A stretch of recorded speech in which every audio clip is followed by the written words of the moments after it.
ఆరోగ్యాభిలాషులందరికీ నా హృదయపూర్వక నమస్కారములు.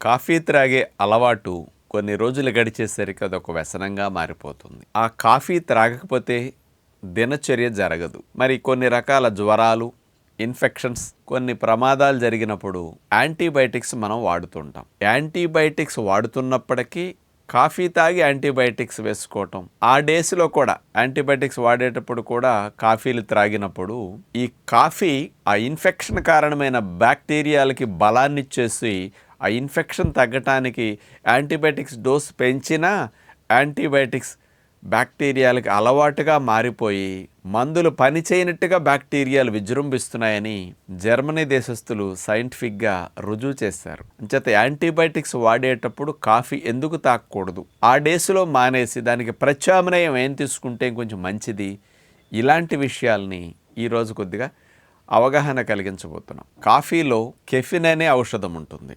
ఇది నర్వ్ స్టిమ్యులెంట్.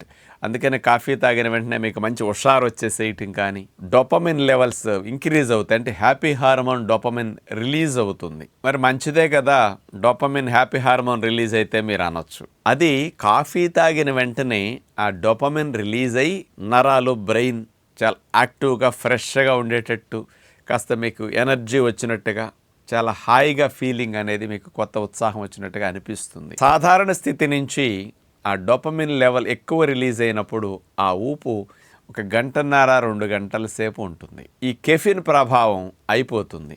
డోపమిన్ ప్రొడక్షన్ ఇంతకు ముందు కంటే పెరిగింది కదా, అది డౌన్ అయిపోతుంది. మళ్ళీ ఈ నరాలు, మెదడులోవి నర్వస్ సెల్స్ కూడా, ఇవన్నీ కూడా ఆ డోపమిన్ ఇందాక పెరిగినప్పుడు చాలా బాగుండి దానికి అలవాటై, ఇందాక డోపమిన్ ఎక్కువైనప్పుడు మాకు చాలా బాగుంది, మరలా అలాగే డోపమిన్ రిలీజ్ అయ్యేటట్టు ఆ కెఫిన్ని అందించాలి అని ఇక ఎడిక్షన్ లాగా మారిపోతుంది అనమాట. అలా త్రాగకపోతే చూడండి, సమయం అయినప్పుడు కాఫీ త్రాగకపోతే మనకి ఎట్లా వీక్నెస్ అనిపిస్తుంది, ఎట్లా డల్గా ఉంటాం, తలనొప్పి వస్తుంది, మైండ్ పనిచేయనట్టు అనిపిస్తుంది, శక్తి కోల్పోతున్నట్టుగా, డల్గా అట్లాంటి ఫీలింగ్స్ రావడానికి కారణం ఆ డోపమిన్ లెవెల్ డౌన్ అవ్వటం. నర్వస్ సిస్టమ్ స్టిమ్యులేట్ అయిపోయి మళ్ళీ డౌన్ అయిపోతుంది. అంచేత అలాంటి ప్రభావం వల్ల అందరూ కంపల్సరీ త్రాగాల్సి వస్తూ ఉంటుంది. ఇప్పుడు సిగరెట్లు త్రాగితే ఎలాంటి వ్యసనంగా మారుతుందో, ఆల్కహాల్ త్రాగినప్పుడు, గుట్కాలు, జరదాలు వేసుకున్నప్పుడు ఎట్లా వ్యసనంగా మారిపోతాయో, గుట్కాలు, గంజాయిలు ఇట్లాంటివి ఎట్లా వ్యసనంగా మారిపోతాయో, కాఫీలో ఉండే కెఫిన్ కూడా అట్లాంటి ఎడిక్షన్కి దారితీస్తుందన్నమాట. అలాంటి కాఫీని కొన్ని దెబ్బలైనప్పుడు, గాయాలు, ఆపరేషన్లు, ఇన్ఫెక్షన్స్, జ్వరాలు వచ్చినప్పుడు యాంటీబయాటిక్స్ వాడినప్పుడు యాంటీబయాటిక్స్కి బలాన్ని ఇవ్వట్లేదు, అందుకని పని చేయకపోవటం కాదు. ఇక్కడ యాంటీబయాటిక్స్ పని చేయకుండా అయిపోవటానికి కారణం బ్యాక్టీరియాలకి బలాన్ని కాఫీలో కెఫిన్ ఇచ్చేస్తున్నదట. ఎందుకు అట్లా జరుగుతున్నదంటే, ఈ కెఫిన్ వెళ్ళి బ్యాక్టీరియాలలో ఉండే రాబ్ అనే జీన్ని యాక్టివేట్ చేస్తున్నదట. ఈ రాబ్ అనే జీన్ యాక్టివేట్ అయినప్పుడు యాంటీబయాటిక్స్కి నిరోధకత వచ్చేస్తుందట. యాంటీబయాటిక్స్ తట్టుకునే శక్తి 3-4 రెట్లు ఈ రాబ్ అనే జన్యు యాక్టివేట్ అయినప్పుడు బ్యాక్టీరియాలకి బలంలాగా వచ్చేసేసి 3-4 టైమ్స్ బలంలాగా పెరిగిపోయి ఇక ఆ యాంటీబయాటిక్స్ పనిచేయకుండా అయిపోతున్నాయట. మీరు పనిచేయట్లేదని కొద్దిగా డోస్ ఎక్కువ పెంచినా, వేరే మార్చినా ఆ యాంటీబయాటిక్స్ కూడా బ్యాక్టీరియాలకు అలవాటుగా మారిపోతున్నదట. డోసు పెంచినా లాభం తగ్గిపోతున్నదట. ఈ విషయాన్ని జర్మనీ దేశంలో వట్స్బర్గ్ యూనివర్సిటీ శాస్త్రవేత్తలు కెఫిన్ ఇలా రాబ్ అనే జీన్ని యాక్టివేట్ చేసి బ్యాక్టీరియాలకు బలాన్ని ఇస్తుందని రుజువు చేశారు. అంటే రోజు కాఫీలు త్రాగినా ఇలా ఇన్ఫెక్షన్స్ వచ్చినప్పుడు యాంటీబయాటిక్స్ వాడేటప్పుడు, యాంటీబయాటిక్స్ వాడినన్ని రోజులు కాఫీ మానేసేసి దానికి ఇంకోటి ఏదైనా ప్రత్యామ్నాయం ఉపయోగించుకుంటే బాగుంటుంది అని సూచన చేస్తున్నారనమాట.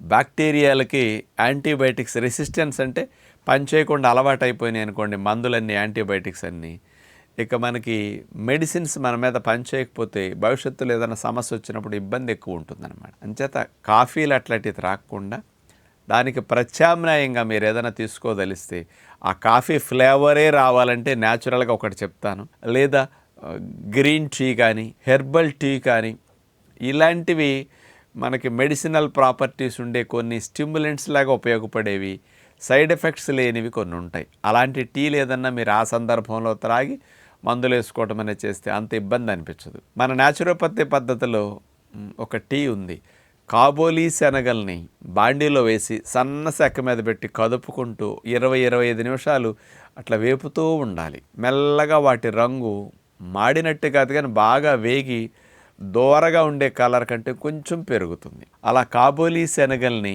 అట్లా వేగిన తర్వాత దాన్ని పౌడర్ చేసుకుని జల్లించుకుని మెత్తటి పౌడర్ తీసుకుని కాఫీ పౌడర్ లాగా వాడచ్చు అనమాట. సేమ్ కాఫీ ఫ్లేవరే వస్తుంది. మంతెన అఫీషియల్ ఛానల్లో మీకు మన వీడియోస్ కనపడతాయి, లేకపోతే మంతెనాస్ కిచెన్లో అయినా చూడండి. ఈ న్యాచురల్ కాఫీ సేమ్ కలర్ ఎట్లా ఉంటుంది, వాసన కూడా సేమ్ కాఫీ వాసనే వస్తుంది. మీకు తాగినట్టు ఫీలింగ్ ఉంటుంది. పాలల్లో వేసుకోండి, అట్లా ఆ పొడి కలిపేసుకుని మీరు త్రాగేస్తే మీకు ఆ ఇబ్బంది అనిపించదు, కాఫీ తాగిన అనుభూతి కలుగుతుంది. ఈ రకమైన కాఫీ బ్యాక్టీరియాల మీద చెడ్డ ప్రభావాన్ని చూపదు. అలా ఆల్టర్నేటివ్ని కనుక మీరు ఆలోచించగలిగితే మంచిది. ఈ మధ్య చాలామంది లెమన్ గ్రాస్ టీ కానీ జింజర్ టీ ఇట్లా రకరకాల హెర్బ్స్తో టీలు కాసుకుని కషాయాలు కానీ ఇట్లాంటి వాటికి అలవాటు పడుతున్నారు.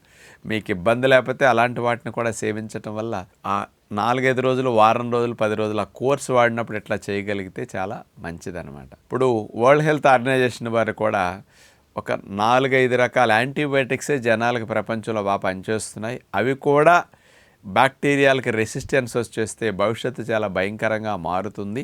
మందులు మన మీద పని చేయనట్టు మన బాడీ తయారైతే చాలా ప్రమాదము. అలాంటి స్థితి రాకుండా కాస్త జీవన విధానాన్ని మార్చుకోండి అని ఎక్కువగా హెచ్చరిస్తున్నారు. అంటే ఇన్ని రకాల మందులు యాంటీబయాటిక్స్ ఉన్నప్పటికీ పని చేయనట్టు మన బ్యాక్టీరియాల వాటికి అలవాటు అయిపోతున్నాయి. ఇప్పుడు చూడండి, పూర్వం రోజుల్లో DDT దోమల మందు కొట్టేవారు, దోమలు చచ్చిపోయేవి.